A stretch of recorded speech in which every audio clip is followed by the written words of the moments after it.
Hello दोस्तों, आप सबको स्वागत है हमारे एपीएक्स चैनल में।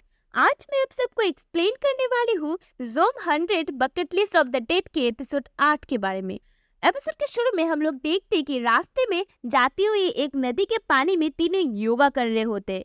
तो अकीरा केंचो और शिजुका को बोलता है कि क्या उन लोगों को पता है माइंडफुलनेस के बारे में, क्योंकि वो हमेशा वैसे ही माइंड सेट रखना चाहता है। तो शिजुका बोलती है कि वही ना, जहाँ पर सिर्फ प्रेजेंट में ध्यान दिया जाता है, ना पास्ट और ना फ्यूचर में। तो केंचो बोलता है कि उसके लिए ऐसा करना जरूरी है क्या कि बीच नदी में योगा करना, क्योंकि अकीरा का माइंडसेट पहले से ही ऐसा ही है। और अगले सीन में हम देखते हैं कि तीनों गाड़ी में जा रहे होते हैं। तो केंचो अकीरा से पूछता है कि उसके पेरेंट्स के घर जाने में कितना टाइम लगेगा। तो अकीरा बोलता है कि 1 घंटा, अगर रास्ते में कुछ नहीं हुआ तो तभी तीनों को रास्ते में एक गाड़ी दिखता है जहाँ पर ज़ोंबी सारे घेरे हुए होते हैं, मतलब कि कोई वह जिंदा है। तो इसी बहाने अकीरा अपना शार्क सूट पहने लगता है बचाने के लिए। तो तीनों बचाने जाने वाले ही होते कि गाड़ी के दरवाजे से समुराई का सूट पहने हुए एक इंसान निकलता है और सब ज़ोंबी को मारने लगता है। ये देख के तीनों शॉक हो जाते हैं। तो सब ज़ोंबी को मारने के बाद वो समुराई अपना मास्क खोलती है और बोलती है कि मेरा नाम बीट्रिक्स है। तो बीट्रिक्स बताती है कि वो जर्मनी से जापान आई है क्योंकि उसके जापान की कल्चर, क्योटो, टी सेरेमनी ये सब बहुत पसंद है। तो अकीरा गाड़ी को खोलता है, उसे बहुत सारा मछली फ्रिज में मिलता है। तो उसे देखकर बीट्रिक्स बोलती है कि उसे ये सब मछली एक जगह पहुंचाना है, पर उसकी गाड़ी का टायर पंक्चर हो गया है, इसीलिए वो अब पहुंचा नहीं पाएगी। तो इसीलिए वो उन तीनों को रिक्वेस्ट करती है क्या वो लोग उसकी मदद करेंगे मछली को टाकासाकी पहुंचाने में। तो अकीरा बीट्रिक्स से पूछता है कि वो क्यों ये सब मछली पहुंचाना चाहती है। तो वो बोलती है वो बचपन से जापान के कल्चर को देखते आ रही है, इसलिए उसकी हमेशा से सपना था जापान आने का। पर जब वो जापान पहुंची तभी ये ज़ोंबी का हमला शुरू हुआ है, इसीलिए वो जो सपना देखी थी वो सब खत्म हो गया। पर वो फिर भी जापान के कल्चर को एक्सपीरियंस करना चाहती थी, इसीलिए अंत तक उसे एक सुशी शेफ का पता चला है, जहाँ पर मछली पहुंचाने पर उसे भरपूर सुशी मिलेगा खाने के लिए। तो ये सुन के केंचो और शिजुका दोनों शॉक हो जाते हैं, क्योंकि बीट्रिक्स इतना जोखिम ले रही है सिर्फ सुशी खाने के लिए। तो तभी अकीरा सीरियस होके खड़ा होता है और बीट्रिक्स को बोलता है कि उसे पता चल गया कि उसकी जापान के प्रति प्यार, इसीलिए वो लोग अगर जान भी चला जाए फिर भी मछली को पहुंचाएंगे उधर। और ये सुन के बीट्रिक्स बहुत खुश हो जाती है। और अगले सीन में हम देखते हैं कि वो सब सुशी पहुंचाने के लिए गाड़ी में जा रहे होते हैं। तो बीट्रिक्स बोलती है कि लास्ट टाइम उसने शेफ को 3 दिन पहले कॉल किया था, इसलिए पता नहीं अभी वो कैसा होगा। तो तभी रास्ते में उन लोगों को बहुत सारा ज़ोंबी दिखता है। तो अकीरा और बीट्रिक्स दोनों फाइट करने के लिए रेडी हो जाते हैं, पर दोनों के पास कोई प्लान नहीं है। तो शिजुका बोलती है कि उसके पास एक प्लान है। तो अगले सीन में हम देखते हैं कि केंचो नंगा होके सब ज़ोंबी को उश्का रहा होता है। तो सब ज़ोंबी उसका पीछा करने लग जाते हैं। तो तभी अकीरा आके गली के रास्ते को गाड़ी से रोक देता है और गाड़ी का हॉर्न चालू रखता है, जिससे आसपास के सारे ज़ोंबी वहाँ चला जाता है और पूरे गली में ज़ोंबी सब भर जाता है। और उसके बाद चारों ऊपर घर के छत से तेल का बोतल फेंक के मारते ज़ोंबी के ऊपर उन लोगों को आग से जलाने के लिए। तो तब तेल डालने के बाद मैचेस जलाने पर वो जलता नहीं है और इस वजह से सारे ज़ोंबी वहां से निकलकर उन लोगों के गाड़ी की तरफ हमला करना शुरू कर देते हैं। तो ये देखकर बीट्रिक्स रोने लग जाती है, क्योंकि इतने सारे को वो संभाल नहीं सकती। तो साइड से अकीरा बोलता है कि डर एक एक्सक्यूज है ना करने के लिए, ये इस बारे में नहीं है कि हम कर सकते हैं या नहीं, ये है कि हमारे अंदर करने की इच्छा है कि नहीं। इसलिए अगर वो सुशी ना खा पाए तो ज़ोंबी बनना ज्यादा पसंद करेगा और उसके बाद ज़ोंबी से फाइट करने के लिए वो चला जाता है। तो उससे देखकर बीट्रिक्स को अपना बचपन की याद आता है, जहाँ पर वो जापानीज कल्चर को देखती थी। तो उसके बाद वो भी फाइट करने के लिए चली जाती है और उसके बाद दोनों ज़ोंबी से फाइट करने लग जाते हैं। पर उन लोगों को समझ में आता है कि ज़ोंबी बहुत सारे हैं, इतने को उन लोगों को संभालना बहुत मुश्किल हो सकता है।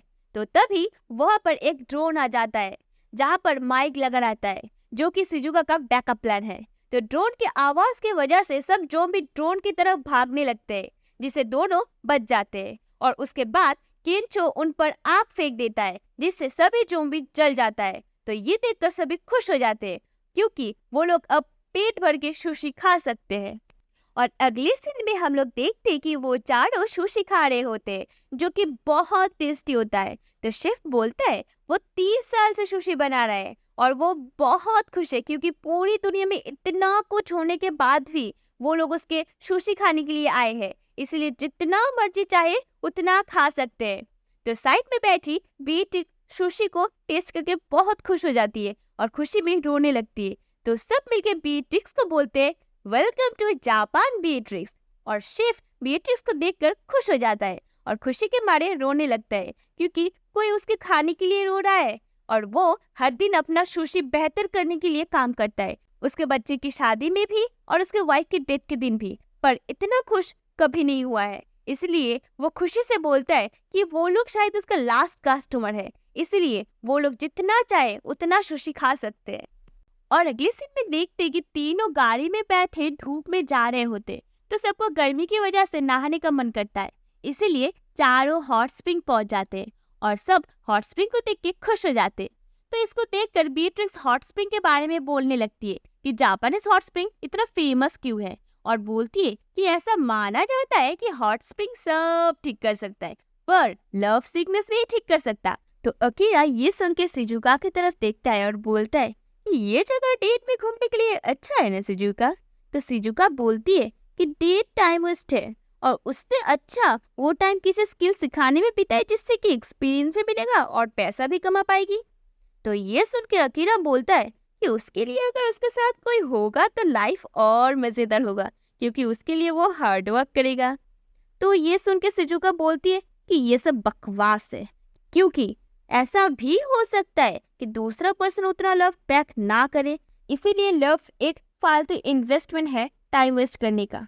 और अगले सीन में हम लोग देखते हैं कि अकीरा और केंचो हॉट स्प्रिंग में नहाने के लिए छलांग मारते हैं।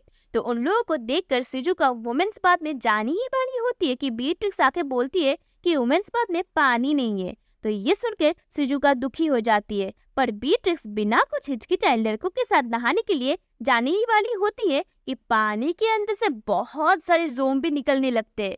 तो वो लोग भागते भागते पत्थर के ऊपर चढ़ जाते हैं बचने के लिए। तो उसके बाद सब दुखी हो जाते हैं, क्योंकि किसी को भी बात एंजॉय करने का मौका नहीं मिला, और उसके बाद सब सो जाते हैं। तो रात में अकीरा को प्यास के कारण नींद खुल जाता है, तो वो प्यास बुझाने के लिए जंगल में पानी ढूंढने निकल पड़ता है। तो उसे एक नेचुरल हॉट स्प्रिंग मिलता है, तो उसे देखकर वो नहाने के लिए पानी में उतर जाता है और हॉट स्प्रिंग का मजा लेता है। तो तभी अचानक किसी चीज से टकराता है, तो देखने पर पता चलता है कि वो शिजुका है और दोनों शर्मा जाते हैं। तो शिजुका वहां से चले जाने के लिए बोलती है, तो अकीरा बोलता है कि वो नहीं जाएगा, क्योंकि इतना दूर आने के बाद अगर वो अच्छे से नहा ना पाए तो इससे अच्छा वो ज़ॉम्बी बन जाएगा। इसीलिए अंत में दोनों एक पत्थर के इस पार उस पर रहते हैं। शिजुका अचानक से अकीरा को सॉरी बोलती है उसके रूड बिहेवियर के लिए और अकीरा के लव के बारे में ऐसा बोलने के लिए, क्योंकि उसके पापा ने कभी उसकी बात नहीं सुना और उसकी ओपिनियन हमेशा इग्नोर किया जाता था। इसीलिए टाइम के साथ साथ दूसरे किसी और के ओपिनियन को एक्सेप्ट करना मुश्किल हो गया है। और बोलती है कि पर अकीरा ऐसा नहीं है, क्योंकि वो किसी के अप्रूवल के बारे में नहीं सोचता है, वो जस्ट बोल देता है और जो भी उसके दिमाग में आता है, और इसीलिए वो अकीरा से जलती है और साथ साथ फ्रस्ट्रेटेड भी है, इसीलिए वो ऐसा बोली थी। और बोलती है कि असल में वो रोमांस में अच्छी नहीं है, इसलिए वो डरती है चोट लगने से। तो अकीरा बोलता है कि शिजुका अभी उसके साथ खुल के बात कर रही है। तो शिजुका खुश होकर बोलती है कि अगर वो कभी किसी से प्यार में पड़ जाए तो उसके साथ खुल के रहना चाहती है। तो ये सुन के अकीरा शर्मा के बोलता है कि क्या इसका मतलब और ये सुन के शिजुका शर्मा जाती है। तो तभी वह केंचो और बीट्रिक्स आ जाते हैं और केंचो अकीरा और शिजुका को देखकर बोलता है कि वो लोग कब से एक दूसरे के साथ रहने लगे हैं। तो दोनों हिचकिचाते हुए बोलते कि ऐसा कुछ नहीं है, और उसके बाद केंचो और बीट्रिक्स भी पानी में छलांग मारते हैं नहाने के लिए। और इसी के साथ यहाँ पर ये एपिसोड खत्म होता है। अगर आपको ये वीडियो पसंद आए तो लाइक कर दो, नए हो तो सब्सक्राइब कर दो और यहाँ तक बने रहने के लिए धन्यवाद। तो फिर से मिलते हैं अगले एपिसोड में।